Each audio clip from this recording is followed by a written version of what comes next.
मंत्र पाठ। ओ सहनावतु सहनौ भुनक्तु सह वीर्यं करवावहै तेजस्विनावधीतमस्तु मा विद्विषावहै। ओम शांति शांति शांति। प्रथम वृत्ति की 375वीं कक्षा, छठे अध्याय के प्रथम पाद में स्वर प्रकरण प्रारंभ हो गया था। उसमें 161 सूत्र तक हो गया है। पूछना है कुछ? अच्छा जी, उदात एकादेश उदात्त न उदात्त उसमें स्वरित के साथ भी। हाँ, कल जो बात हो रही थी उसमें कि जहां पर उदात्त के साथ अनुदात्त का एक आदेश होता है तो वो उदात्त ही रहता है। एक आदेश उदात्ते न उदात्त है। उसमें ऊपर जो सूत्र है उसके तो वहां से अनुदात्तस्य की अनुवृत्ति आ रही है। अनुदात्तस्य च यत्रोदात्त लोपः, यही है ना ऊपर। तो यहाँ से उदात्त स्वरितयोर यणः स्वरितोनुदात्तस्य। हाँ ठीक। तो उदात्त स्वरितयोर यणः स्वरितोनुदात्तस्य, यहाँ से अनुदात्तस्य को लेकर के हमने अगले सूत्र का अर्थ किया कि अनुदात्त के साथ, यानी अनुदात्त एक उदात्त का जो एक आदेश होगा वो अनुदात्त के साथ करेंगे जब, तो उस अनुदात्त को उदात्त होता है। ठीक है ना, क्योंकि सूत्र में ये नहीं कहा कि किसके साथ, किसका हो ये तो बता दिया। नहीं, किसके साथ है वो तो बता दिया उदात्ते न, लेकिन किसके साथ हो, नहीं कौन हो दूसरा उसमें, तो वो नहीं बताया। लेकिन जिसको हम उदात्त कर रहे हैं तो वहां पर ऊपर से अनुवृत्ति ले ली उसकी, उसको उदात्त कर दिया। लेकिन अब जब कर्तव्यम बनाया तो वहां समस्या आ रही है। अगर हम तव्य प्रत्यय लेते हैं तब तो कोई बात नहीं है, जिसमें तकार नहीं है। लेकिन दो है ना, तव्य भी है और तव्यत भी है। तव्यत का करेंगे तो वहां पर ये प्रश्न उठेगा, क्योंकि यह में स्वरित है और आगे अम है, अम अनुदात्त है या स्वरित है। तो इसका समाधान करने के लिए, क्योंकि यहाँ भी उदात्त ही रहता है ये एक आदेश, इसका समाधान करने के लिए अगर हम ऊपर से अनुदात्त की अनुवृत्ति को हटा दें तो सूत्र का अर्थ बनेगा कि एक आदेश उदात्ते न, उदात्त के साथ, ठीक है ना, उदात्त के साथ एक आदेश, और ऊपर से हम अनुदात्त से की अनुवृत्ति लाई नहीं। तो यहां तो वैसे उदात्ते न ही कहा है, एक आदेश उदात्ते न उदात्त, लेकिन जब ऊपर से अनुदात्त से को नहीं लाएंगे तो वहां पर थोड़ा सा अध्याहार करना पड़ेगा कि एक आदेश स्वरितेन, एक आदेश स्वरितेन, तो स्वरित के साथ भी ले सकते हैं हम और उदात्त के साथ भी ले सकते हैं। तो व्याख्याकारों ने दोनों प्रकार से ही स्वीकार किया है, क्योंकि स्वरित के साथ जब करते हैं तो वहां प्राप्ति नहीं हो रही है अगर यूं ही सूत्र का अर्थ करते हैं तो। इस तरह से स्वरित के साथ में करेंगे तब भी उदात्त हो जाएगा, उदात्त के साथ में करेंगे तब भी उदात्त हो जाएगा। लेकिन आचार्य यहाँ स्वरित हुआ ना, कहाँ पर? कर्तव्य कर्तव्य में में स्वरित किया हुआ है जी, वो अम का आ जो अनुदात है। ठीक है ठीक है, नहीं ऐसा है ना, ऊपर से हम जब अनुदात्त से की अनुवृत्ति हटाएंगे, अनुदात्त के स्थान में, ऊपर अनुदात्त से है ना इसके, तो अनुदात्त के स्थान में उसको अनुवृत्ति ला करके सूत्र का अर्थ क्या बनेगा? एकादेश उदात्तेन, किसका? अनुदात्त का। उदात्त के साथ अनुदात्त का एक आदेश हुआ। लेकिन ये अनुदात्त का हुआ, ये कहाँ से लिया हमने? क्योंकि ऊपर से फिर हम अनुवृत्ति भी तो ला रहे हैं, अनुदात्त के स्थान में उदात्त होता है। तो वहां पर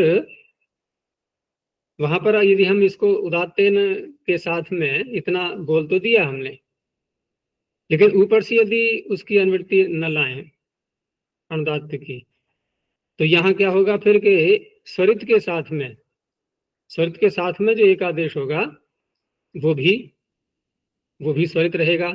इन उदात्त के साथ में यदि उसका एक आदेश हुआ है तो उदात्त रहेगा, स्वरित के साथ में एक आदेश हुआ है तो वो स्वरित रहेगा। तो दोनों प्रकार के उदाहरण मिलते हैं। अब उदाहरण मिलने के कारण से ही इस प्रकार की व्याख्या करनी पड़ी है, क्योंकि न तो कोई सूत्र है अलग से इसका, न ही कोई इसका वार्तिक है, दोनों में से कोई भी उपलब्ध नहीं होता है। बस केवल एक व्याख्या के द्वारा ही इसका समाधान किया गया है, और कोई इसका उपाय नहीं है। और तव्यत प्रत्यय में तकार न लें, तव्य लें केवल, तो कोई बात ही नहीं है। फिर उस अवस्था में तो संपन्न हो ही जाएगा, लेकिन स्वरित वाला जहां दिखाई दे रहा है वो संपन्न नहीं होगा। फिर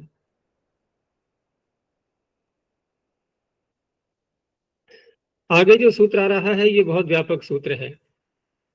आचार्य जी, जैसे तव्यत है और तव्य है, इसमें केवल स्वर का भेद है, तो स्वर का भेद होने से ये कहाँ प्रयोग हो सकता है अलग अलग? अर्थ एक ही रहेगा ना? अर्थ एक ही रहेगा, दोनों प्रकार के प्रयोग उपलब्ध होते हैं, और पाणिनि ने विधान किया है दोनों प्रत्ययों का, तो दोनों प्रत्यय का विधान तभी सार्थक होगा जबकि स्वर का भेद दिखाई दे हमें। अगर स्वर का भेद ही न दिखाई दे, दो प्रत्यय करने का कोई प्रयोजन ही नहीं रहा, कोई भी औचित्य नहीं है फिर उसका। तो केवल मात्र दोनों प्रकार के स्वर उपलब्ध होते हैं, ठीक है ना, इसीलिए तकार लगाया है पाणिनि ने, नहीं तो तकार की आवश्यकता ही नहीं थी। केवल तव्य प्रत्यय होता, तव्या नीयरौ सूत्र बन जाता छोटा बन जाता। और तो दोनों प्रकार के उपलब्ध होते हैं, और स्वर में जहां भी बात आती है, इस हम वैदिक वांग्मय को देखेंगे फिर वहां पर ऐसे उपलब्ध होते हैं, क्योंकि लोक में तो स्वर का प्रचलन नहीं रहा, तो वैदिक वांग्मय में ही हमें प्रमाण के रूप में देखना होगा। चलो आगे देखते हैं। तो ये सूत्र बहुत व्यापक है, क्योंकि बहुत से ऐसे शब्द हैं जो इसकी श्रेणी में, इसकी रेंज में आ जाते हैं। तो सावेकाच तृतीयादिर विभक्ति ही, यहां से एक अन्य जो प्रकरण है ये भी प्रारंभ हो रहा है विभक्ति वाला, क्योंकि आगे के जो सूत्र हैं 78वीं संख्या तक, इनके 8 और 9 17 सूत्र, ये 17 सूत्र ऐसे आ रहे हैं अब, जो कि स्वर का विधान विभक्ति होने पर करेंगे, ठीक है ना, विभक्ति होने पर, इनके स्वाद्योत्पत्ति के बाद ही ये सूत्र लगने हैं सब। तो सौ सप्तम वचनांतम, एकाचः पंचम वचनांतम, तृतीयादि ही प्रथमैक वचनांतम, विभक्ति ही प्रथमैक वचनांतम। एकाचः में यहाँ पर पंचमी है, तो सीधा सा अर्थ हो जाएगा उससे उत्तर। अब रही बात कि ये जो सौ के साथ में हम संबंध जोड़ेंगे कि एकाच जो शब्द हम जिसको ले रहे हैं वो कैसा होना चाहिए। तो एकाच का तो अर्थ यही है एकच वाला, एक अच यस्मिन। तो एक अच यस्मिन ये हम मूल शब्द में देखें, अथवा सुप्रत्यय ला करके है प्रथमा का एक वचन बना लिया हमने, प्रथमांत यानी प्रथम व्यक्ति का एक वचनांत बना लिया, तब देखें एक अच इसमें। अथवा सप्तमी का जो सु है, सुप का सु, सप्तम्यंत बहुवचन बना लिया, तब देखें एक अच वाला। तीन बातें सामने आती है। तो मूल शब्द में देखेंगे तो ये सब कहने का कोई लाभ ही नहीं रहा। अब दो पक्ष रह गए, या तो हम प्रथमांत को लें यानी प्रथमा का एक वचन, अथवा सप्तमी का बहुवचन लें, दो ही बातें तो होंगी। अब तो वहां पर सामान्यतया बुद्धि में क्या आएगा कि पांडे ने यहाँ पर सुपी तो कहा नहीं, सौ कहा है, तो एक वचन ही आना चाहिए। लेकिन वहां को ये भी कह सकता है कि सुप इसलिए नहीं कहा कि सारे न गृहित हो जाए। उसका उत्तर कोई ये दे सकता है सारे गृहित होकर के एक वचन वो एक ही अच वाला रहे, यह संभव ही नहीं है, संभव ही नहीं है। वहां तो अच बढ़ जाएंगे भ्याम आदि में, एक पहले से ही अच विद्यमान है, वहां पर बहुत से ऐसे प्रत्यय हैं ठीक है कि सु में नहीं है कोई, लेकिन अन्य सब में तो अच आ रहा है ना, तो एक तो प्रातिपदिक का अच हो जाएगा, एक प्रत्यय का, दो नहीं हो गए फिर। तो इसलिए अब जो सूत्र का अर्थ किया गया है सब कुछ मिला करके, फिर उदाहरणों को भी देख करके, ये सारी चीजें देख करके ही व्याख्याएं हुआ करती हैं। तो यहाँ पर सप्तमी का एक वचन वो बहुवचन माना गया है। इनके सौ प्रतः का तात्पर्य सुप परे रहते, ठीक है ना। तो सौ यह एकाच तस्मात् परा तृतीय आदर विभक्ति उदात्ता भवती। उदात्त का तो पीछे से मत पता ही था कि पूरे पाद के अंत तक उदात्त की अनुवृत्ति कहां से प्रारंभ हुई थी, कर्षात्व तो घयोंत उदात्त, उदात्त ही चल रहा है सर्वत्र ये पूरे पाद में। तो तृतीयादि विभक्ति को हम कहां से प्रारंभ करेंगे कि तृतीया आदर यस्या, तो टा से प्रारंभ करेंगे, 6 प्रत्यय पीछे के छूट गए। तो कितनी व्यापकता बनेगी इस सूत्र की, क्योंकि सु प्रत्यय सप्तमी का बहुवचन सप्तम्यंत बहुवचन बना करके बहुत सारे शब्द ऐसे मिलेंगे जिसमें एक ही अच रह जाता है। जैसे उदाहरण दिया इन्होंने, तो उसको देखो पहले, उदाहरण जो भी आ रहे हैं पहले हमें ये चेक करना है कि सप्तमी का बहुवचन क्या बनता है। तो क्या बनता है वाच शब्द का, क्या बनता है, वाक्षु। तो सु परे रहते, सप्तमी का बहुवचन परे रहते, कितने अच हैं इसमें, अब एक ही तो है। तो कोई कहेगा मूल शब्द में भी तो एक ही है, मूल में एक ही है, ठीक है मान लिया हमने, लेकिन मूल में एक होने पर भी हमें वहां से नहीं जांच करनी है, हमें जांच करनी है सप्तमी का बहुवचन परे रहते, तब देखा जाएगा। तो अब यहाँ पर तृतीयादि विभक्ति यानी कि टा से लेकर के और सु तक सप्तमी का बहुवचन वो भी ले लेंगे। वैसे ये सारे प्रत्यय कैसे होते हैं, तो अनुदात्तो सुप्पितो, अनुदात्त ही रहते हैं। तो उसका ये अपवाद बन गया अब ये सूत्र कि ये सारी विभक्तियां तृतीया से लेकर के सप्तमी तक ये सारी की सारी उदात्त हो जाएंगी। तो उससे क्या होगा कि जो प्रातिपदिक का स्वर है वो हट जाएगा, ठीक है। तो वाचा ता का अवदात हो गया, प्रातिपदिक का स्वर हट गया, वो अनुदात हो जाएगा। अनुदात्तम पद में एक वर्जन, सब में ऐसे लगाते जाओ। वाग्भ्याम, वाग्भिः, वाग्भ्यः, और याता, ये क्या है शब्द, यात, मूल शब्द क्या होगा, यात। तो याता, याद्भ्याम, याद्भिः। ऐसे ही ये वेद का टुकड़ा दे दिया है, वाचा विरूप नित्यया। वाणी कैसी होती है, विविध रूप वाली, अलग अलग अक्षरों को मिला करके हम जिस भाषा का प्रयोग करते हैं तो विविध रूप उसके बनते हैं, और नित्य भी है वो, विविध रूप वाली होते हुए भी नित्य है। जो 63 वर्ण है वो नित्य है। तो वाचा विरूप नित्या, यहाँ वाचा उदाहरण इसका बना है। तो इस तरह से ये सूत्र बहुत व्यापक बन जाता है। अब इस सूत्र के से जो छूट गया है, जहां पर कुछ और भी बात कहनी है, उसके लिए फिर आगे के सूत्र आ रहे हैं। इसने अपनी बात पूरी कर दी। अब देखो अगला सूत्र, अंतोदात्ताद उत्तर पदाद अन्यतरस्याम अनित्य समासे।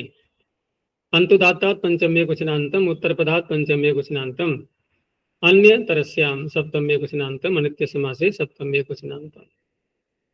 समास हमने देखे वहां पर दो प्रकार के, एक तो इस प्रकार के होते ही हैं कि जहां महाविभाषा चलती है, विभाषा परि बहिरंच वह पंचम्या, यहाँ से प्रारंभ होती है जो महाविभाषा, वो पूरे समास के प्रकरण में चलती है।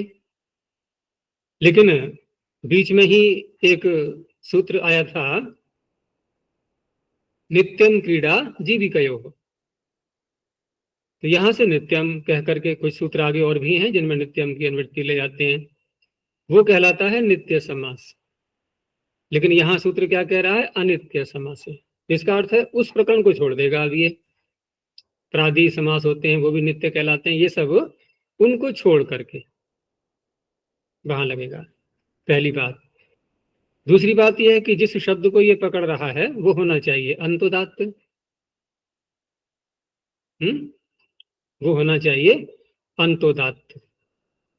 लेकिन अंतोदात्त भी कौन सा हो, क्योंकि जब बात हो रही है अनित्य समास से, तो ये तो स्पष्ट है कि शब्द समास का ही लेना है हमें, नहीं तो अनित्य समास से कहने से क्या लाभ हुआ।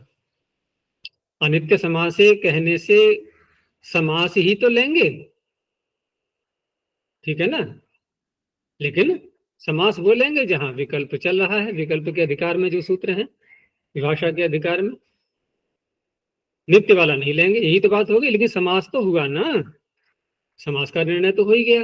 अब समास का निर्णय हो गया तो समास में होते हैं कम से कम दो पद, तो दो पद में हम अंतोदात्त किसको माने, पूर्व पद को या कि दूसरे वाले को, उसका भी निर्णय कर दिया उत्तर पदार्थ।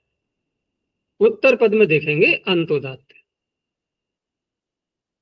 अब सूत्र का अर्थ हो जाएगा कि नित्याधिकारे यह समासो विहितः तस्माद् अन्यत्र अनित्य समास से यद उत्तर पदम अंतोदात्तम। ऊपर से एकाच भी आ रहा है, एकाच। ततः परा तृतीयादिर विभक्तिर विकल्पेन उदात्ता भवति। अब यहाँ पर वो तो बात घटेगी नहीं, ऊपर के सौ एकाच समास हो गया है तो एकाच तो रहने वाला वैसे भी नहीं है, दो दो पद तो आ ही चुके हैं। इसलिए पूर्व सूत्र से जो प्राप्ति नहीं थी उसको ये प्राप्त करा रहा है, लेकिन विकल्प से। अब समास किया परम और वाच शब्द का, सन्महत परमोत्तम परमाच असौ वाक्च इति परमवाच। अब परमवाच का यहाँ जब तृतीयादि विभक्ति लाएंगे तो वहां ये सूत्र लगेगा, लेकिन सूत्र का कहना यह भी था ना कि उत्तर पद अंतोदात्त होना चाहिए। उत्तर पद है इसमें वाच, अंतोदात्त क्यों है, क्योंकि हमने समास किया है, और समास किया है तो समासस्य सूत्र बहुत प्रसिद्ध है जो कि इसी पाद के अंत में आएगा, है ना, वो अंतोदात्त करता है सभी समासों को, यदि कोई उसका अपवाद नहीं है तो अंतोदात्त हो गया। तो जिस पक्ष में हमने टा को उदात्त कर लिया परम वाचा, तो अन्य सारे हो जाएंगे अनुदात्त। ऐसे ही परम वाचे, परम त्वचा, परम त्वचे। और जिस पक्ष में नहीं करेंगे तो वहां पर समासस्य से अंतोदात्त तो पहले भी था, लेकिन स्वाद्युत्पत्ति करके जो प्रत्यय आएंगे तृतीय आदि विभक्ति, वो फिर अनुदात्त बनेंगी, तो वही स्वर रहेगा समासस्य का अंतोदात्त।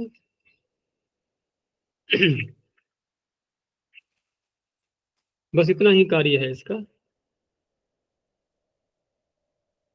अच्छा जी, अम, ये पहले पक्ष में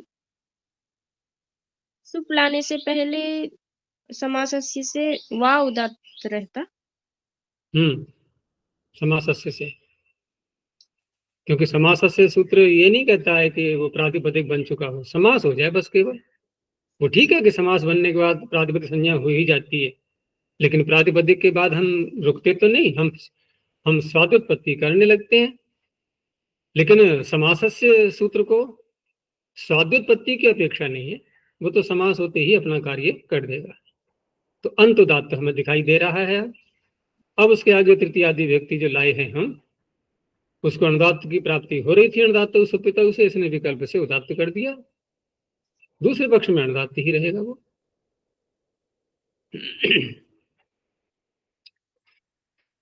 आगे अब यहां से जो अंतोदात्तात शब्द ये भी साथ में चल पड़ा है कुछ सूत्रों तक।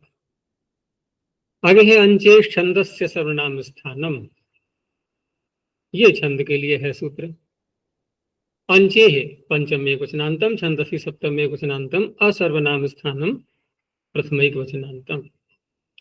पीछे से अधिकार चल रहा था तृतीयादि विभक्ति का, तृतीयादि व्यक्ति पीछे से हम ले ही सकते थे, फिर भी सूत्र में कहा है असर्वनाम स्थानम, तो क्या अंतर आ गया, एक प्रत्यय बढ़ गया, कौन सा, शस। बस शस को बढ़ाने के लिए इतना बड़ा शब्द बोलना हुआ पाणिनि को। अगर शस को छोड़ना होता तो ऊपर से तृतीयादि विभक्ति ले ही लेते फिर। तो तृतीयादि विभक्ति भी सारी आ गई, एक प्रत्यय और बढ़ चुका है। तो अंचे का तात्पर्य वही हुआ जो अंचु धातु से शब्द बनाए जाते हैं। तो अंचे परा अस सर्वनाम स्थान विभक्ति ही उदात्ता भवति छंदसी विषय। तो अंचु से उत्तर हमें देखना है। जैसे शब्द इन्होंने बनाया है दधीच, दधीच नहीं, शब्द मूल क्या बनेगा, मूल शब्द पूछ रहा हूं मैं, केवल मूल शब्द, हम साध्योत्पत्ति नहीं कर रहे। तो मूल शब्द क्या बना, अध्यक्ष। दध्यच। ठीक है ना, बड़ा अटपटा सा लगता है बोलने में। हमारा अभ्यास बोलते बोलते जैसे प्राची, प्रतीची, उदीची, तो वहां भी मूल शब्द पूछो तो थोड़ा सोचना पड़ता है क्या है ये। तो वही मूल जैसे लगते हैं प्रथमा के एक वचन। किसी से पूछो भगवान का मूल शब्द क्या है, अरे भगवान तो मूल ही शब्द है, भगवान का मूल शब्द क्या होगा। क्योंकि अभ्यास वही हो जाता है बोलते बोलते कि पिता माता का मूल क्या है, तो सामान्य रूप से वही मुख से निकलेगा। अगर संस्कृतज्ञ नहीं है कोई तो ये पिता माता मूल ही तो है। तो ऐसे ही यहाँ पर है। तो दध्यच, तो अंचु धातु अंत में है ही इसके। अब इसके रूप चलाए हमने, तो शस से लेकर के सप्तमी के बहुवचन तक जो भी प्रत्यय आएंगे, तो शस का उदाहरण दिया इन्होंने, इंद्रो दधीचो अस्थभि। तो दध्यच में शस प्रत्यय लाने के बाद, अब क्योंकि भ संज्ञा भी होनी है इसकी, तो भ संज्ञा होगी तो अब वहां कार्य प्रारंभ हो जाएंगे। तो भ संज्ञा होने से एक तो कार्य ये हुआ कि ngस, ये ngस का उदाहरण है ये, तो ngस परे रहते भ संज्ञा हुई है जो, तो अचह सूत्र जो कि भस्य के अधिकार में आता है, वो अचह इसी अंशु धातु को ही लेता है। वहां जो अच शब्द है वो प्रत्याहार वाला अच नहीं है, वहां अचह सूत्र में यही अच है, अंशु धातु से बना हुआ। तो वहां अच अचह सूत्र से आकार का लोप हो जाता है अंशु धातु का। अब क्या रह गया, दधि और चकार रह गया बस केवल। दधिच और आगे ngस, दधिच अस। अब ये जब आकार का लोप हो जाता है तो फिर ये चौ सूत्र जो कि तीसरे अध्याय में तीसरे पाद में आएगा इसी में, उत्तर पदे के अधिकार में, और चौ का तात्पर्य ही यही है, अंशु का चू लेकर के उसमें सप्तमी है ये चौ। तो पाणिनि क्या कहना चाह रहे हैं कि जहां आकार का लोप कर दो आप, नहीं तो अंचौ नहीं कह देते, वहां कहा उन्होंने चौ, यानी जब आकार का लोप हो जाए तभी लगता है सूत्रीय। तो उस अवस्था में पूर्व शब्द को दीर्घ हो जाएगा। अब दधि को दीर्घ कर दो, ऐसे ही बनते हैं ये। ऐसे ही प्रत्यक्ष का प्रतीची बन जाता है, प्रतीच है ना, प्रतीची। उदीची में फिर अपवाद बैठा हुआ है, वो कौन सा, उदयित। वहां ईकार हो जाएगा, लोप नहीं होगा। अचह के आगे ही तो है उदयित। तो दधीच ये बना, आगे ngस है तो ngस को कर दिया इसने उदात्त, अच्छा अनुदात्त की जी, प्राप्ति हो दधि। रही। अच्छा जी, यहाँ दधि दध्यच था, तो आकार का लोप करने के बाद दध। दधिच, दधिच क्या समस्या है, दधिच, दधि और चकार, बस यही रह गया। दध्यच। तो यण करके बोले ना, यण क्यों करेंगे, हाँ। अभी हम अभी शब्द बना रहे हैं ना। शब्द जब सिद्धि कर रहे होते हैं सबको अलग अलग रखा जाता है। दधि और अच, यानी कि दधि अच दध्यच, वो बोलने में आ रहा है, इकट्ठा बोल रहे हैं हम, नहीं तो अलग अलग करके देखो, दधि और अच। अब यहाँ ngस प्रत्यय है तो भ संज्ञा होकर के आकार का लोप हो गया, रह गया दधि केवल इधर, उधर चकार मात्र रह गया है बस। उस चकार के पर रहते दधि को दीर्घ हुआ है। तो दधीचः, आगे ऊर्ध्वं पदाद्य पुम्रैद्युभ्यः, ऊर्ध्वं पदाद्य पुम्रैद्युभ्यः पंचमी बहुवचनांत। इसमें जो शब्द गिनाए गए हैं, इसमें एक तो ऊठ, ये वही है जो आदेश होता है वाह ऊठ सूत्र से, एक तो ये हो गया। इदम शब्द है ये अलग, और पदादि जो शब्द है ये पद आदिर ये शाम पद, ये सूत्र की ओर संकेत है। पद दन्नो माश्रेनिश, वहां जो पद शब्द प्रारंभ में आ रहा है उसको लिया गया है, तो उसे कहा गया है पदादि, यानी उस सूत्र में कहे हुए सारे शब्द वो सब आ गए। आगे अप जल का वाचक शब्द है, फिर पुम, पुम कौन सा है ये? पुम्स शब्द का पुम, मूल शब्द क्या है? पुम्स। याद रखना, बहुत बहुत भ्रांति रहती है इसमें पुम शब्द में। पुम्स ये है मूल, लेकिन सूत्र में तो पुम है।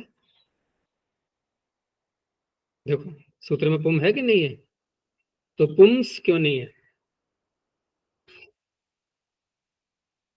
हुँ? जब समास करेंगे तो अलग अलग जो शब्द हैं, तो पुंस में सकार अंत में नहीं आ गया संयुगांत से लोप, पद तो बनी गया है समास करके, इसलिए सूत्र में पुम दिखाई दे रहा है। आगे है रई और द्यू, ये शब्द हैं इसमें।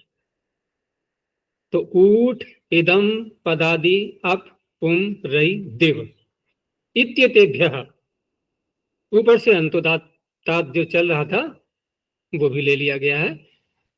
इत्यतेभ्यः अंतोदातेभ्यः उत्तरा असर्वनाम स्थान व्यक्ति ही उदात्ता भवति।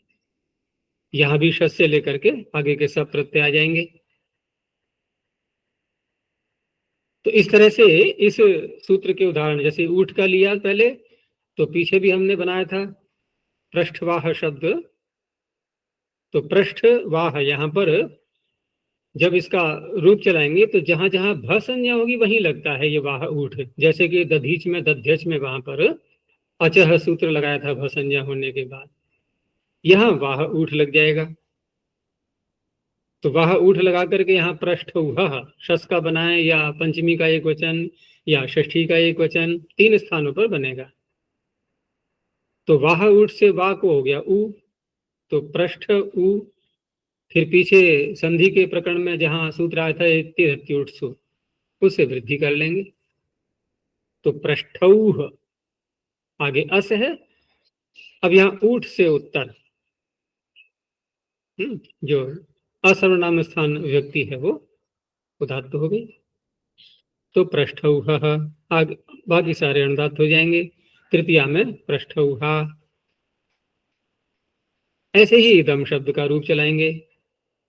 तो इदम शब्द में ये भ्याम का दिया है आभ्याम। तो इदम में क्या करते हैं प्रारंभ में? पहले तो अकार करते हैं, इदमो मह तुरंत आ जाएगा, नहीं उसके तिदादी नाम, इससे आकार कर लेंगे, तो ईद मकार को आकार हो गया, ईद अतोगणे ईद। लेकिन जब हलादी व्यक्तियां आती हैं तो हली लोपः, ईद भाग का लोप हो जाएगा। ईदोई पुंसी अनाप्यक हली लोपः, तो रह गया केवल अ के आगे है भ्याम, दीर्घ करी लेते हैं सुपीच सूत्र से। तो ये जो आभ्याम यहां पर है, तो भ्याम को इसने उदात्त किया है। भ्याम को उदात्त करेंगे तो जो प्रातिपदिक इदम है वो हो जाएगा फिर अनुदात्त। पदादि का उदाहरण दिया है निपदः चतुरोजहि, तो निपदः यहाँ पर जो पाद शब्द है उसको पद आदेश हो जाता है समास करने के बाद, पदन्नुमास सूत्र से। तो वहां पर निपद हलंत जो शब्द है, तो उसके आगे शस प्रत्यय ला करके निपदः, उसको धातु हो गया। दूसरा दतो धावती, तो यहाँ दंत के स्थान पर धत आदेश हो जाता है पदन्नुमास, तो दतः धावती। ऐसे ही भ्याम का भी दिया है, पदभ्याम, ये भ्याम उदात्त हो गया। दंत का फिर दे दिया उदाहरण, दद्भि ही, भिस प्रत्यय ला करके, यहाँ भिस उदात्त हो गया। और मासी, मासी, यहाँ द्वित भी कर लिया नित्य विषयों से, तो मास अकारांत के स्थान पर मास, उसका सप्तमी का एक वचन, उसको उदात्त हो गया। और मनश्चिन्ह में हृदय आ, हृदय शब्द को हृत आदेश, तो यहां भी आगे ये पंचमी का, सब षष्ठी का अथवा शस का इतने बन जाएंगे, तो हृदय उसको उदात्त हो गया। अप शब्द का शस प्रत्यय ला करके अपह, तो अप और अस उसको उदात्त हो गया। तृतीया में या द्विवचन या बहुवचन में लाएंगे तो भ्याम और भृस लाएंगे तो उनको उदात्त हो गया। अद्भ्याम, अद्भि ही, वहां पकार को धकार किया जाता है, वो भी सूत्र से भकार परे रहते। षष्ठी का बहुवचन अपाम, ये भी उदात्त हो गया। अब आया पुम शब्द, यानी कि पुंस, तो पुंस शब्द का पुंसः, पुंसा, पुंसे, द्वितीय का बहुवचन, तृतीया का एक वचन, चतुर्थी का एक वचन, तो यहां सर्वत्र पुंस इतना है और उसके आगे शस ला करके उसको उदात्त कर लिया, मकार को अनुस्वार हो जाएगा, पुंसः, तृतीया में पुंसा, चतुर्थी में पुंसे। ऐसे ही अभ्राता एवं पुंसः, ये भी ऐसे बनेगा। रई शब्द का शस प्रत्यय ला करके रई और अस, बाद में आई को आय कर लेंगे, लेकिन उदात्त इसने कर दिया शस को, तो रा हो गया अनुदात्त, रायः पश्य। तृतीया में रायावयम, रायो धर्ता, षष्ठी का। ऐसे ही दिव शब्द का शस प्रत्यय ला करके दिवह, इसके रूप चलते हैं तो द्यौः, दिवौ, दिवह, दिवम, दिवौ, दिवह, तो दिवह में शस को उदात्त हो गया। बहुत प्रसिद्ध मंत्र है एक, उपत्वाग्नि दिवे दिवे दोषावस्त्र धिया वयम नमो भरंत एमसी, तो यहां पर दिवे दिवे, ये चतुर्थी का एक वचन, तो यहां पर जो पहला वाला दिवे है इसकी बात हो रही है, इसको हो गया उदात्त। अब क्योंकि ये संहिता है तो संहिता में तो वो नियम चलेगा ना, स्वरितात संहितायाम अनुदात्ता नाम, तो वहां पर सर्वत्र फिर एक श्रुति, लेकिन पहले हम क्या करेंगे, उदात्तात अनुदात्तस्य स्वरितः, तो अगले वाले दिवे के दी को जो कि अनुदात्त था पहले, उसको कर लिया स्वरित। और अलग अलग भी रखें तब भी कोई बात नहीं यहाँ पर, तो क्योंकि जैसे यहाँ दिवे है और आगे भी दिवे है, दिवे में दी था अनुदात्त, लेकिन पिछले एक के कारण से उस दी को हो गया स्वरित। चलो ये हो गया। अब अगला सूत्र देखो, अष्टनो दीर्घात, ये सूत्र एक ज्ञापन भी निकालता है। सूत्र है अष्टन पंचम्य कुशनांतम दीर्घात पंचम्य कुशनांतम। अष्टन शब्द में हम नकार को आकार करते हैं ना, अष्टन आ विभक्तौ,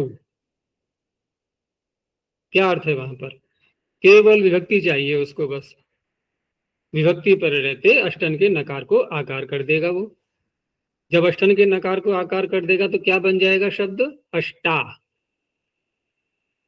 अकह सवर्ण दीर्घ लगा करके अष्टा, क्या दीर्घ नहीं है ये, तो फिर सूत्र में क्यों कहा अष्टनो दीर्घ, हो गया ना व्यर्थ।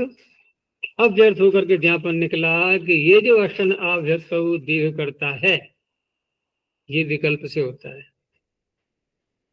वाणी का विकल्प, लेकिन इस ज्ञापन से ये सिद्ध हो गया कि आकार का जो विधान किया गया है वो वैकल्पिक है। ठीक है, और देखो एक अन्य सूत्र, क्योंकि जब ये नियम आ गया कि विकल्प से होता है, तभी एक सूत्र और सार्थक बनता है फिर, अष्टाभ्य औष। अष्टाभ्य औष क्या कहता है? वहां पर प्रकरण चल रहा था औ प्रत्यय का, सु औ, सु औ जस अमौट शस वाला है ना, जस और शस वाला। तो वहां अष्टाभ्य औष ने क्या कहा था कि जस और शस के स्थान पर औष आदेश हो जाता है। जशसोषी के आगे है ना अष्टाभ्य औष, तो अष्टन शब्द से उत्तर जस और शस को औ हो जाता है। तो अष्टाभ्य औष कहने की क्या आवश्यकता है? वहां ये नहीं कह सकते अष्टन औष, पंचमी लेनी पड़ेगी ना। अष्टन से उत्तर जस और शस के स्थान पर औष हो जाता है। तो क्या सूत्र बनाना चाहिए था? अष्टन औष, और सूत्र कहा अष्टाभ्य औष, मात्राएं बढ़ गई उसमें। तो क्या क्यों कहा ऐसा? क्योंकि इस सूत्र के ज्ञापन से ये सिद्ध हो गया कि आकार होता भी है और नहीं भी होता है। ठीक है ना? नहीं आया समझ में? आकार होता भी है और नहीं भी होता है। तो वहां आकार करके पढ़ दिया है, वहां भी आकार करके पढ़ दिया। ये आकार करने के बाद जो जस और शस हैं उनको औष आदेश हो जाएगा। और अगर नहीं करें आकार तो क्या बनेगा?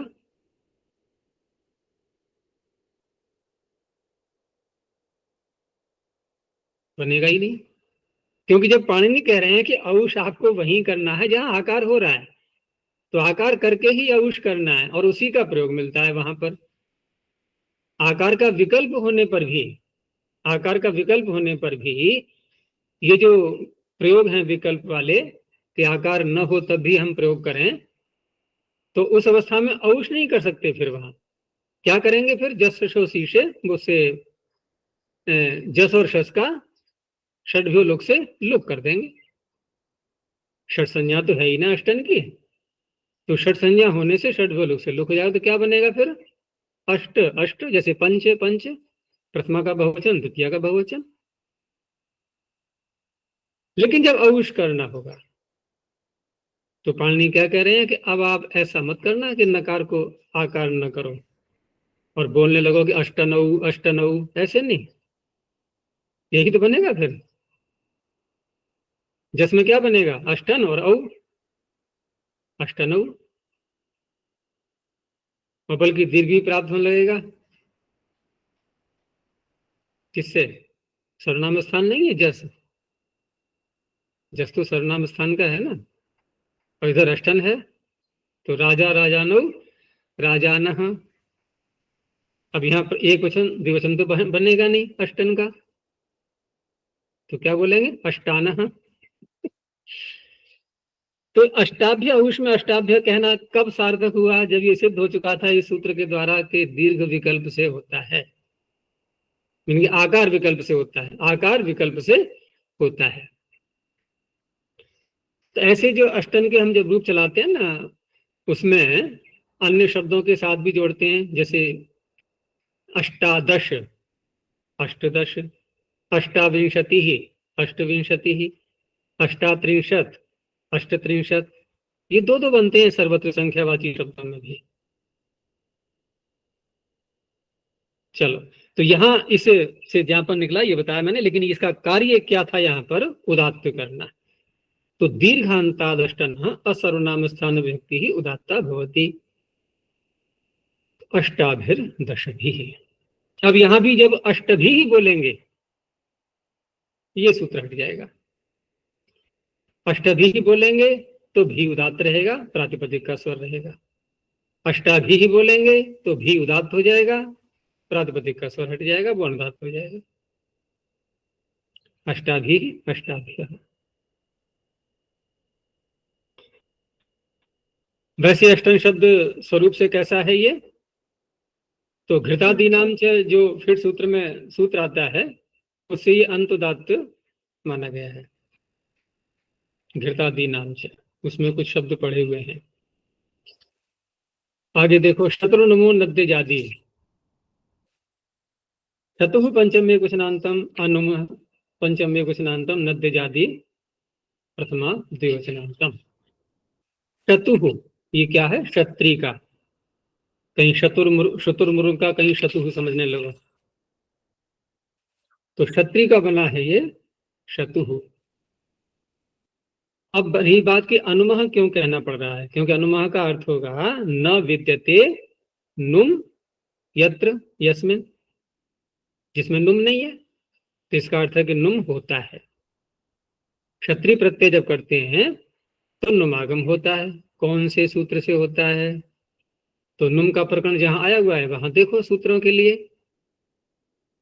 आत छी नद्योर नुम।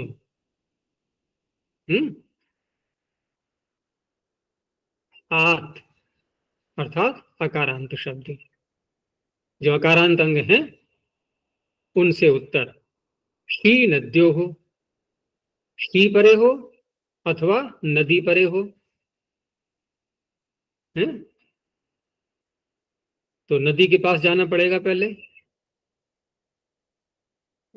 तो यहाँ नदी से तात्पर्य है नदी संज्ञा जिन प्रत्ययों को मान करके होती है। नीत नीश नीन ये सब क्या है? नदी है। इनके पर रहते हैं। आज ही नद्यों नुमागम होता है, लेकिन यहाँ ऊपर से विकल्प आ रहा है। देखो सूत्र क्या है, विकल्प कहाँ से आ रहा है? वा नपुंसकस्य। हाँ, वा नपुंसकस्य। तो वा नपुंसकस्य से वा को ले लिया हमने। अब अर्थ हो गया अकारांत जो शब्द बन जाते हैं, और वहां पर शी और नदी जब आगे आएंगे उनके, ठीक है ना, यानी क्षत्रिय प्रत्यय हमने कर लिया और अकारांत शब्द बन चुके हैं। तो उस अवस्था में नुमागम विकल्प से होता है। और नुमागम विकल्प से होता है तो उसी में जो दूसरा पक्ष है जहां नुमागम नहीं होता, तो नुमागम कहाँ नहीं होगा? दो दो स्थल आएंगे ऐसे। एक तो इसी का विकल्प हो जाएगा आछी नद्योन्नुम का, एक वहां नुम नहीं होगा जहां पर अकारांत नहीं है। समझ में आ गया नहीं? अच्छा, कहीं कहीं फिर नित्य भी होता है नुम, वो अगला सूत्र है शप शनोर नित्यम। क्योंकि शप और शन करेंगे तब भी तो अकारांत बन जाएगा अंग, तब भी अकारांत बन जाएगा। तो इस तरह से यहां जो लेना है हमें, जहां नुम नहीं है वो लेना है। और नद्य जाति यहां भी देखो, वहां भी था आछी नद्योन्नुम नदी, यहां भी नदी है। तो नदी से तो आ गए प्रत्यय वो वाले, नीत नीश नीन जो है ना, वो नदी वाले वो आ गए। और नदी से हम उकारांत ऊम प्रत्यय भी ले सकते हैं, ठीक है ना। लेकिन यहाँ पर आजादी जो कहा गया है अलग से, तो आजादी तो नदी भी है, लेकिन आजादी विशेषण बनेगा तृतीय आदि जो उसका जो पीछे से प्रकरण चल रहा था, सर्वनाम स्थान भिन्न विभक्तियां जो है ना, तृतीयादि शब्द नहीं लेंगे, सर्वनाम स्थान भिन्न जो व्यक्तियां हैं उनमें आजादी प्रत्ययों को देखेंगे। तो उसमें थोड़ा ही आ रहा था ये नदी प्रत्यय, इसलिए उसको अलग से बोला गया है। तो अच्छा सूत्र जी, का अर्थ, हाँ, आछी नद्योन्नुम में शतुः आ रहा है ना। ऊपर देखो सूत्र क्या है। नाभ्यस्तात् शतुः। तो नाभ्यस्था छतु, छतु चल रहा है, और वाची नद्योन्नुम में भी है, शप शनोर नित्यम में भी है। वो क्षत्रिय प्रत्यय करके ही वो सारे सूत्र लगते हैं वहां पर। तो यहाँ सूत्र का अर्थ बन जाएगा कि नुम रहित यह क्षत्रिय प्रत्यय तदंतात अंतोदात्तात परा नदी अथवा अजाद्य सर्वनाम स्थान व्यक्ति ही उदात्ता भवति। नदी प्रत्यय आ जाए अथवा विभक्ति यदि आ रही है तो आजादी होनी चाहिए। सर्वनाम स्थान में से नहीं लेंगे, 5 प्रत्यय छोड़ दिए गए हैं। अब देखो उदाहरण, जैसे हमने पहले बनाया शब्द क्षत्रिय प्रत्यय करके, मूल शब्द बना लो पहले। तो मूल शब्द बना तुदत।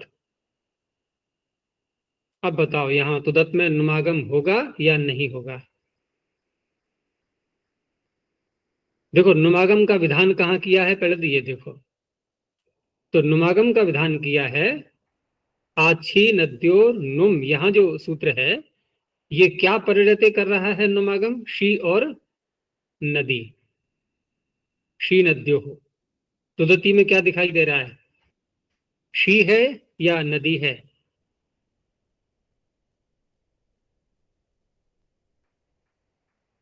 नदी। प्रथमा का एक क्वेश्चन है ना ये तो शी प्रत्यय यहां पर आ गया, वो नदी, नदी प्रत्यय यहां पर आ गया। तुदत शब्द से नदी प्रत्यय कर लिया हमने, नी तो बनाया हमने तुदत और ई। अब तुदत ई बनाने के बाद ये जो तुदत शब्द है क्षत्रिय प्रत्यांत, तो उस अवस्था में क्षत्रिय प्रत्यय करके जो बना है शब्द तुदत, तो यहां नुमागम क्यों नहीं हुआ है? नुम से रहित ये क्यों दिखाई दे रहा है? क्या ये अकारांत है? क्षत्रिय प्रत्यय पर रहते?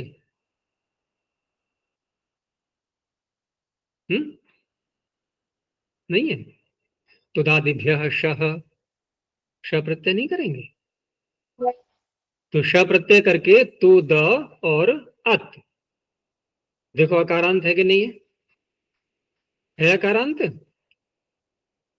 तो आछी नद्यो नुम से यहाँ जो नुम हुआ था वो हुआ था विकल्प से, क्योंकि शप और शन तो है नहीं यहाँ पर। देखो शप और शन में तो नित्य होता है नुम, लेकिन शप और शन के अतिरिक्त जहां प्रत्यय, जहां शब्द अकारांत बन जाएगा क्षत्रिय प्रत्यय पर रहते, तो वहां श प्रत्यय भी आ गया, तो वहां पर अकारांत बनने के कारण से यहाँ जो नुम की प्राप्ति है विकल्प से है, तो विकल्प का जो दूसरा पक्ष है जहां नुम नहीं हुआ है वो इसका उदाहरण बनेगा, और जब नुम कर लेंगे तो इसका उदाहरण नहीं बनेगा, तब नहीं बनेगा। वहां बनेगा तुदंती, ठीक है ना, तुदंती और तुदती दो बनेंगे। तो यहां पर नुमागम वाला जो नहीं पक्ष है वो ले लेंगे, तुदती नुदती लुनती। तो इसने उदात्त किसको किया है? नदी को। ऐसे ही पुनति, ये स्ना प्रत्यय का उदाहरण है ये। अब स्ना में विचार करके देखो कि पू धातु से क्षत्रिय प्रत्यय किया, पू और अत, अब स्ना भी आएगा, प्रयादिभ्य स्ना, तो पू ना अत, त्वादि नाम ह्रस्व, चलो ह्रस्व भी कर लिया हमने, पुना अत, ठीक है ना। ये है अकारांत, नहीं है, अवर्णांत है।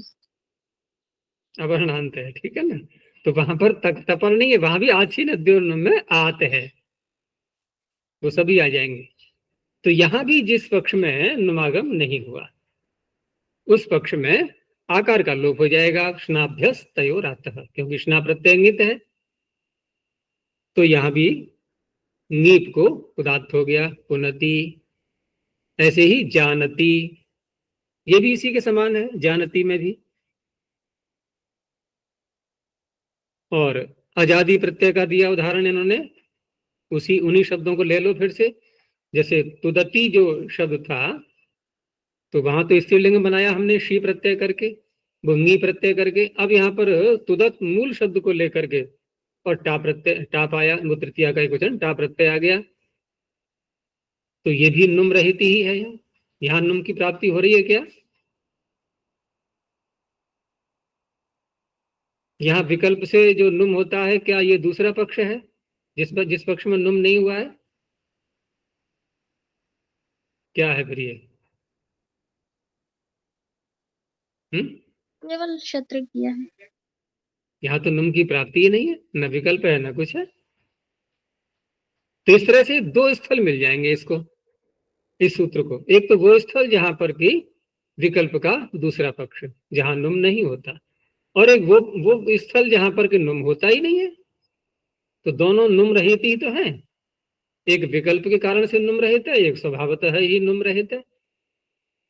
तो तुदता नुदता लुनता पुनता तुदत्ते तुदत्तः, ये सारे बन जाएंगे। चलो आगे देखो, उदात्त यणो हल पूर्वात, उदात्त यण पंचम्य कुशनांतम, हल पूर्वात पंचम्य कुशनांतम। उदात्त यण का तात्पर्य उदात्त का यण, अर्थात उदात्त के स्थान पर यण, उदात्त से यण इति उदात्त यण तस्मात्, षष्ठी समास करके। उसी का एक विशेषण और दिया इन्होंने कि जिसको आपने यण किया है, जिस उदात्त के स्थान पर आपने यण किया है, तो यण तो व्यंजन है ना, लेकिन उससे पूर्व एक हल और होना चाहिए, तो हल पूर्वात बन गया उसका विशेषण, हल पूर्व यस्मात्, यस्मात् कस्मात् उदात्त यण, जो उदात्त यण है ना उसी से पूर्व हल भी होना चाहिए एक, तो उदात्त स्थाने यो अण हल पूर्व तस्मात् परा, बाकी वही पीछे से ले लेंगे, नदी अजादि ही असर्वनाम स्थान व्यक्तिष्ठ उदात्ता भवति। जैसे मूल शब्द है कर्त्री, पहले कर्त्री केवल इतना ले लो, अणुबोल त्रिच उसे त्रिच करें अथवा हाँ उसी का है ये, तो कर्त्री हर्त्री। अब यहाँ स्त्रीलिंग बनाना है हमें इसको, तो ऋण घ्योंगी नीप आ जाएगा। अब नीप आने के बाद क्या करना पड़ा, एक और नीचे लगा दिया हमने, एक और नीचे लगा करके री को तो बन गया रेफ, तो रेफ से पूर्व क्या है अब तकार, कर तो यानी कि रेफ तकार और फिर रेफ है आगे जो कि यण करके लिया है, तो हल पूर्व है। अब रही बात जो यण किया है हमने री के स्थान पर, क्या वो उदात्त था, तो उदात्त था क्यों, क्योंकि त्रिच प्रत्यय किया था, और त्रिच प्रत्यय कैसा है चित, और चित का सूत्र पीछे पढ़ लिया ना, चिता अंतोदात्त होते हैं, तो इस तरह से कर्तृ जो मूल शब्द था वो अंतोदात्त था, तो उदात्त के स्थान पर यण है और हल पूर्व भी है। अब ये जो पूरा शब्द बन गया कर्त्री, तो इसमें जो नी प्रत्यय है जो कि अनुदात्त स्वभावतः हो रहा था, अनुदात्त सुप्त से, उसको इस सूत्र ने कर दिया उदात्त, तो क हो गया फिर अनुदात्त, कर्त्री हर्त्री चौदयित्री सुनृता नाम, ऐसे ही नेत्री कर्त्रा हर्त्रा, ये हो गए असर्वनाम स्थान व्यक्ति जो कि आजादी हैं उनके उदाहरण हो गए, कर्त्रा हर्त्रा और प्रलवित्रे, ये भी ये चतुर्थी का एक वचन है, ये भी उसी का उदाहरण हुआ।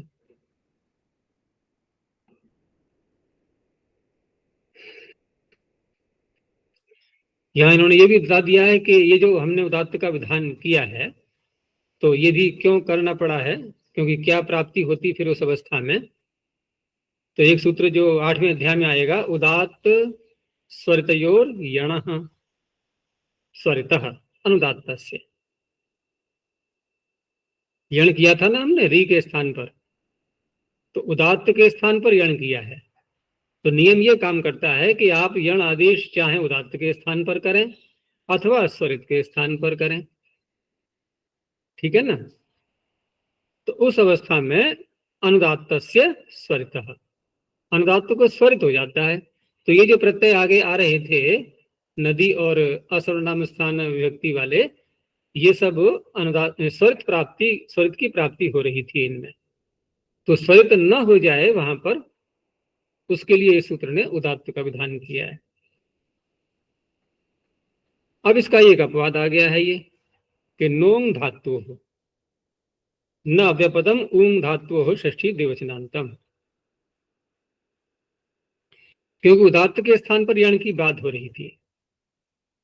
इसने क्या कहा, इसने कहा कि ऊंग धातोष्ट, ये ऊंग प्रत्यय है, ऊंग उतः सूत्र से जो होता है वही ऊंग प्रत्यय लिया गया है, ऊंग धातोष्ट या उदात्त स्थाने यण, अर्थात ऊंग प्रत्यय जो कि उदात्त होगा उसके स्थान पर यण हो, अथवा धातुत्व जिनमें रहता है, कृदंत शब्द बनाने पर भी धातुत्व रहता है ना, कब, जब क्विप प्रत्यय करके बनाते हैं शब्द, तो क्विबंतम धातुत्वम न जहाती, वो शब्द लिए जाएंगे, तो उनके स्थान पर यदि यण किया है तो ऊंग धातोष्ट या उदात्त स्थाने यण हल पूर्व तस्मात् परा अजाद्य सर्वनाम स्थान व्यक्तिर उदात्ता न भवति। तो पूर्व सूत्र का ये अपवाद हो गया, उनको उदात्त नहीं करना है। उनको उदात्त नहीं करना है तो अभी जो बात हो रही थी उदात्त स्वरितोरणः स्वरितोनुदात्तस्य, वो स्वरित हो जाएगा फिर उसको। जैसे ब्रह्म बंधु शब्द को ले लो कि ब्रह्मा बंधु अस्याह, ऐसी स्त्री ऐसी महिला जिसका बंधु ब्रह्मा है, परमात्मा को बंधु मानती है वो। तो ब्रह्म बंधु ये शब्द बना ऊंग अंत, ऊंगतः से ऊंग प्रत्यय करके स्त्रीलिंग में। तो पहले तो हमने समास किया ब्रह्मा बंधु अस्याह, समास किया बहुव्रीहि। बहुव्रीहि समास में क्या होता है नियम स्वर का कि बहुव्रीहौ प्रकृत्या पूर्व पदम, तो ब्रह्म का स्वर हो गया था उसमें। लेकिन जब ऊंग प्रत्यय आया तो सारी बातें भूल जाओ पीछे किया। पीछे हमने प्रकृति स्वर किया या समास से अंतुदात्त कुछ भी किया हो, सब समाप्त। क्योंकि अंत में जो स्वर आता है वो बहुत बलवान होता है, सती शिष्ट स्वरो बलियान। तो ऊंगतः जब ऊंग आया तो वो हो गया प्रत्यय स्वर से उदात्त, तो पीछे की सारी बातें समाप्त हो गई हैं। अब ये पूरा शब्द कैसा बना फिर अंतोदात्त। तो यहां जो ब्रह्म बंधु और के आगे ऊंग प्रत्यय आया, उसके बाद जब टाप प्रत्यय लाएंगे, टाप प्रत्यय तृतीया का एक वचन, तो इसको क्या प्राप्त हो रहा है अब? तो प्रत्यय स्वर से तो प्रत्यय स्वर क्या यानी कि अनुदात्त सुपित से अनुदात्त की प्राप्ति हो रही है। लेकिन जो पूर्व सूत्र आया था उदात्त यणो हल पूर्वात, तो यहाँ ब्रह्म बंधु में जो ऊकार है जो कि उदात्त है उसको यण किया गया। अब यण करने के बाद उदात्त के स्थान पर यण, तो जो टा प्रत्यय है उसको प्राप्त होने लगा उदात्त, इसने निषेध कर दिया। तो निषेध कर दिया तो अब उदात्त स्वरितयोर्यणः स्वरितोनुदात्तस्य, इससे फिर वो स्वरित हो जाएगा। तो ब्रह्म बंधुआ में जो आ है टा का आ ये स्वरित है, ऐसे ही ब्रह्म बंधुए में ङे स्वरित है। वीर बंधुआ वीर बंधुए ये भी ऐसे ही है। ये तो हो गया ऊं का उदाहरण। और धातु का दिया सक्रिल्लु, क्योंकि हमें कोई प्रत्यय करके ही बनाना है तभी धातुत्व रहेगा उसमें। सकृत लुनाती इति सक्रिल्लु, जो एक बार काटता है, सकृत पूर्व रहते हुए लू धातु से कोई प्रत्यय। तो यहां पर नियम ये होता है कि जब हम उपपद समास करते हैं, ठीक है ना, उपपद मतिंग से, तो उपपद समास होने के बाद जो स्वर का नियम है, बहुत ही प्रसिद्ध सूत्र है एक, गति कारकोपपदात् कृत, और ये प्रादीय समास में भी लगता है। तो गति कारकोपपदात् कृत, तो यहां पर उपपद समास करेंगे तो सदा ही इस सूत्र से उत्तर पद का प्रकृति स्वर रहता है। तो उत्तर पद क्या है यहाँ पर? धातु, लू धातु। तो लू धातु का स्वर रहेगा जो कि धातु स्वर से उदात्त थी। तो सक्रिल्लू शब्द कैसा रहा? ये अंतोदात्त। अब जब तृतीया का टा प्रत्यय लाए तो यणादेश हुआ। किसके स्थान में हुआ यणादेश? उदात्त के स्थान पर। अब पूर्व सूत्र से टा को उदात्त प्राप्त होने लगा, इसने निषेध कर दिया तो उदात्त स्वरितोनुदात्त से सूत्र से उसको हो जाएगा स्वरित। तो सक्रिल्वा सक्रिल्वे, ऐसे ही सुभु शब्द का सुभुए चतुर्थी का एक वचन, ये इसके उदाहरण बनेंगे।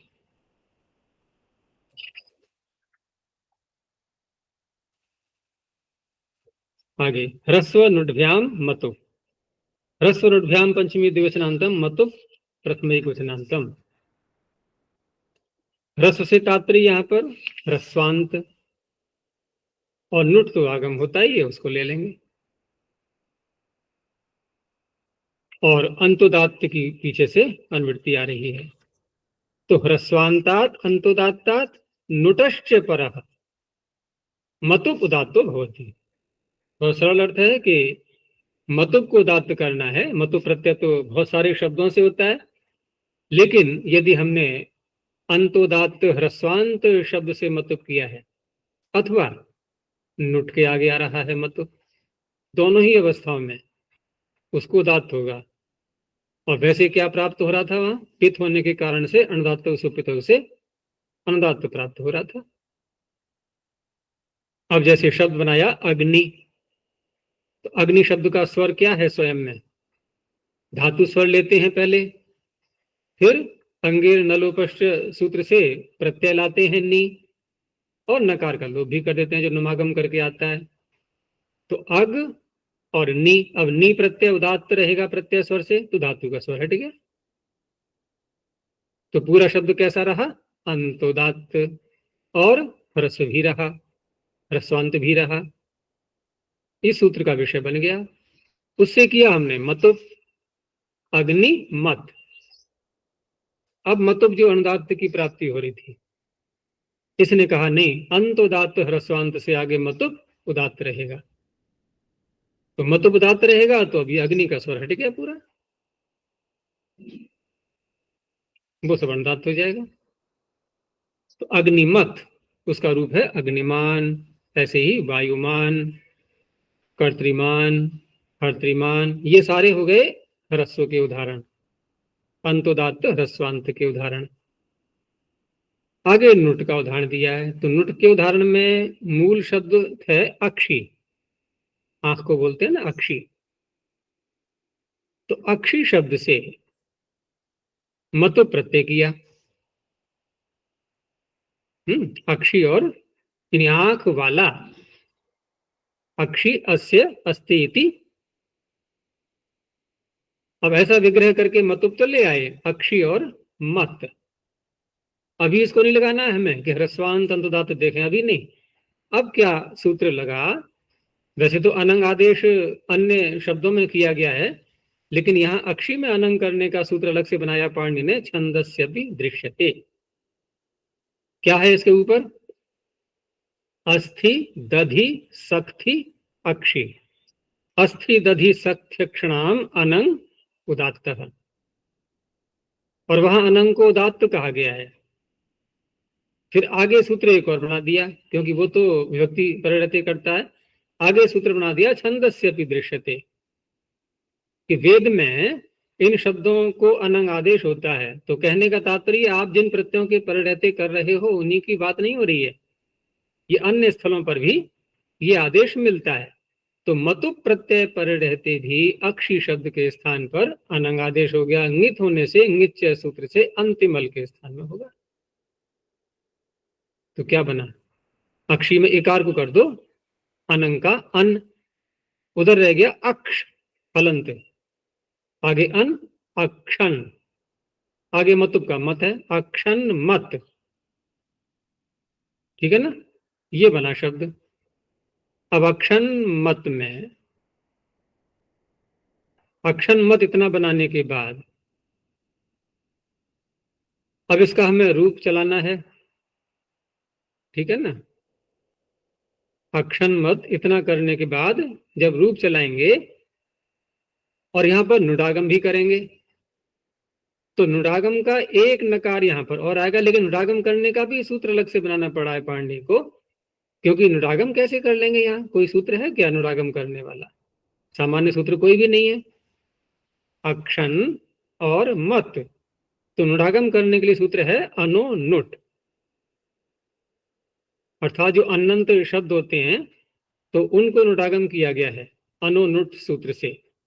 तो अक्षण और मतुप को नुट किया गया, तो नुट का नकार प्रारंभ में ले आओ, अक्षण और नुट का नकार और मत। अब ये आगम जो हुआ है ये तो प्रत्यय को हुआ है, उसी का भाग माना जाएगा, उसका भाग माना जाएगा। तो इधर जो अक्षण शब्द है ना, इसका लोप हो जाएगा, प्रातिपदिक के अंत में आ रहा है, पद के अंत में भी आ रहा है, तो न लोपः प्रातिपदिकांतस्य। अब ये जो नकार दिखाई दे रहा है हमें, ये किसका नकार है, नुट का। तो यही सूत्र का विषय बन गया। ये कहता है नुट के आगे मतुप को उदात्त होता है, इसने उदात्त कर दिया मतुप को। अक्षण मत, मकार को बकार हो जाएगा, अक्षण मत। मकार को बकार कैसे हो गया, अकारोपद, मकारोपद, अकारांत, मकारांत, कैसा है ये? अकारोपद हो गया। अकारोपद। तो अक्षणवत, नकार को नकार कर लो, अक्षणवत तृतीया में, अक्षणवता। ऐसे ही शीर्षणवता, शीर्षणवता में वो ध्यान रखना है कि वहां पर शीर्षण छंदसी जो पीछे सूत्र आया था इसी पाद में, तो वहां शीर्षण निपातन किया है पाणिनि ने, तो उसी का रूप है ये। तो यहाँ भी नुट से उत्तर, यहाँ भी वही सारी प्रक्रिया रहेगी। अनुनुट से यहाँ भी नुट करेंगे और नलोपह प्रातिपदिकांत से शीर्षण के नकार का लोप कर देंगे, नुट का नकार रहेगा। उसके आगे मत को उदात्त हो गया, शीर्षणवता। अब यहाँ जो दिखाई दे रहा है इन दोनों उदाहरणों में हमने मतुप को उदात्त किया है, ये ध्यान रखना। तो मतुप में जो म को व कर लिया है हमने, उसी को तो उदात्त होना है, लेकिन आगे जो व्यक्ति आ रही है, आगे जो व्यक्ति आ रही है टा, उसको इसने कुछ नहीं कहा है, तो वो तो फिर अनुदात्त सुपित से अनुदात्त ही रहेगी, और जब अनुदात्त रहेगी तो उदात्त से उत्तर अनुदात्त को स्वरित हो चुका है। तो अक्षणवता, शीर्षणवता। ऐसे ही अक्षणवंत, कर्णवंत, सखाय, ये इसका बहुवचन का है प्रथमा का। चलो इतना ही रखते हैं। प्रणोध्वनि। ओ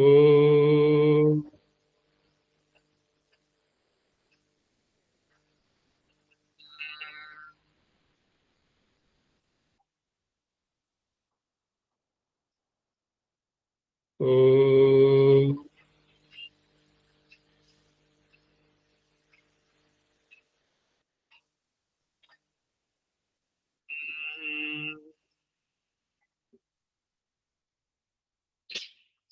ओ